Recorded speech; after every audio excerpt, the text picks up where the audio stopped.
Hi, I'm Sarah Andrews from Adventure Harley-Davidson in Dover, Ohio. Today I'm with Bob Roger, who's going to tell us a little bit about his riding experience. Bob's from our Hog chapter and a current customer here at Adventure. So, Bob, tell me the story of your first bike. I know it wasn't a Harley, but go ahead and tell me the story anyway. It was a Honda. It was a small Honda. My brother had one. He had worn my father down to my father allowing a motorcycle in the family. And my brother let me borrow his bike one day, and I rode for the afternoon, and as I said, I was hooked.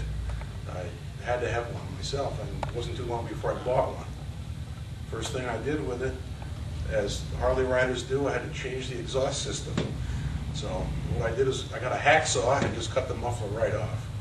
And it didn't sound like the Harleys. It sounded more like a steel chainsaw. But it was just a Honda, so I guess it didn't matter that much, a small Honda at that. So I rode that for several years, or a couple of years, and got a bigger Honda. And when I was in the service, I spent some time in Albuquerque. We could ride all year round, and I bought a Triumph, a 650 Triumph. I rode that one. I had that one for a few years. And that was a pretty good bike to get around on the desert. We did a lot of off-road riding. That was a good bike for that purpose. Okay, so tell us about how long have you been riding? Your whole lifespan of riding. How many years has that been? Well, when my brother let me borrow his bike, I think I was about 17 years old. So I rode until I was in my early 30s, and with children and a wife who had no interest at all in riding. My Sportster sat in the garage. Didn't get any miles on it for a couple of years, and I finally sold it. Hated to do it, but it was just gathering dust. Right. I kept my motorcycle endorsement. Probably 18 years went by before I got back into it. But I always knew that I would.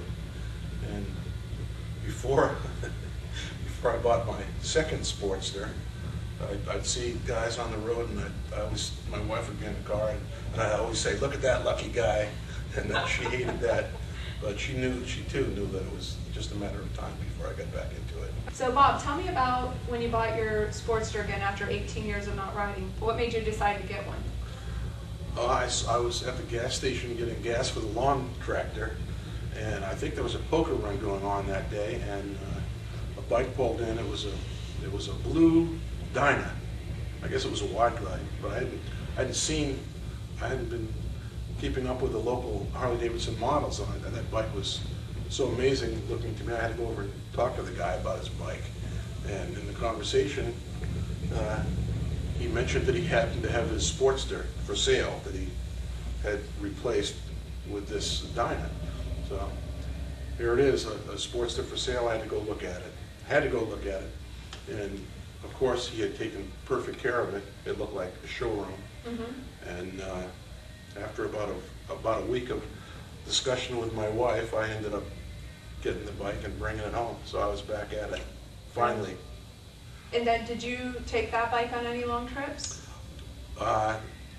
Most of the riding I did on that bike was in about a 50-mile radius of my house, where there are half a dozen Harley-Davidson dealerships. And I would go from one to the other looking at the bikes that they had for sale. I had to have a bigger bike because my younger brother, who got me hooked in the first place, let me know that a Sportster is a lady's bike. Oh! So I had to do something about that. I couldn't take the harassment from my younger brother, right?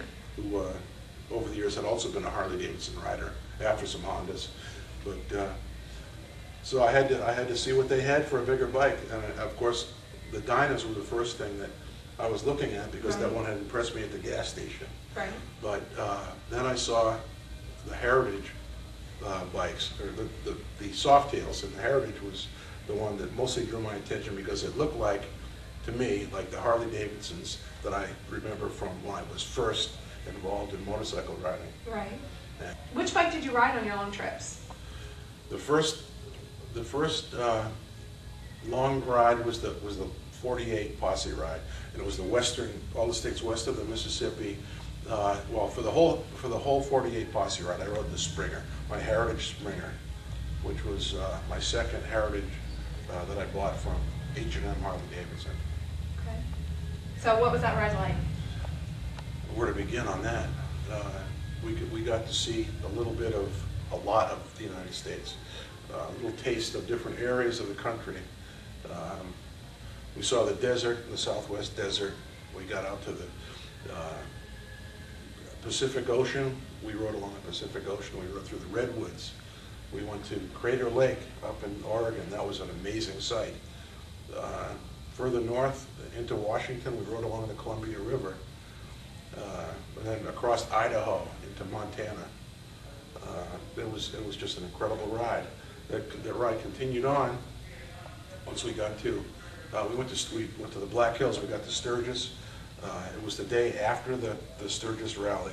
Okay. Everybody was gone, so we got to ride the Black Hills without any traffic.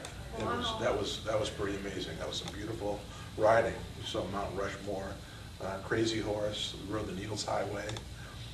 Went through the Badlands on the way out of there. Badlands National Park was a beautiful stone there. The colors were just incredible. You can't explain what those colors look like. You have to see them. Wow. As all the rocks are out west. That ride, the end of the western campaign of the 48 posse ride ended down in Louisiana. So we spent, after the ride was over, we spent a couple days in New Orleans, and that was a great finish for that ride. How many days of riding was that? It was 19 riding days. It was over the period of about 23 or 24 days. Wow. But it was 19 riding days, and we averaged about 450 miles a day on that. When my riding partner and I got back to Ohio, by the time we got back to Ohio, we had traveled 10,000 miles. Just a hair under 10,000, about 150 miles less than the 10,000 mark. All right, and then the following year you did something. Then we went back down to Louisiana to pick up where we left off, and we started on the eastern, all the states east of the Mississippi. And we went up through Georgia, Carolinas, Kentucky, Tennessee. We went through Pennsylvania into New England. And we went up as far as Portland, Maine, to the dealership up in Portland. That was a destination. And then we headed back west through New York State, through the Adirondacks. That was incredible. Across Pennsylvania, northern Pennsylvania. And we ended up in Milwaukee. But before we got to Milwaukee, we stopped at a town 30 miles south. Everybody was to meet there, all the people on the posse ride, because this was going to be the final section of riding on the 48 posse. So all the bikes were there. We had about 600 bikes, and we had a police escort up the highway, I think US 94, I'm not sure, but into Milwaukee, and we all rode in to the factory, the original factory there, and the bikes filled the complete parking lot. That had to have been an awesome sight. That was the final ceremony that we had there. It was pretty nice. That's awesome. Bob had brought in some pictures, and we'll be showing them later and also on the blog, but pictures of buffalo. And you're sitting on your bike and you can see buffalo. Well, I encountered them a couple of times. Once in Yellowstone, we were trying to go across the bridge there. I forget what the name of the bridge is, where the river goes into the lake there. But the cars were stopped in both directions, and there was a buffalo crossing the bridge. He had the right of way. He walked across the bridge, and I was about fourth in line. There were cars in front of me, and then I was sitting on my bike watching this animal approach. And, he was in his lane, I was in mine. And when he got up beside me, I'm looking over at him, and his eye was right at my eye level, but he's bigger than that. And I was just hoping that he would keep on going, and if he had any problems, he would take it out on the next guy. But he didn't. He just kept walking by. He was not bothered by the traffic on his road. That's awesome. Wow, that's amazing. It was a great ride through there. talking to you makes me feel like I should be out there riding. Well, you should. If any chance that you get, don't hesitate to do that. I mean, you can plan and you can see these great things that are there for you to go investigate, and then other things on top of that happen, which really are the things that make the memories on those trips. Yeah. I'm going to be sharing some of the pictures that Bob has here on the website, and I'm sure there'll be a link somewhere near this video, so make sure you check out the links because he brought in some pictures that we definitely want to share with you.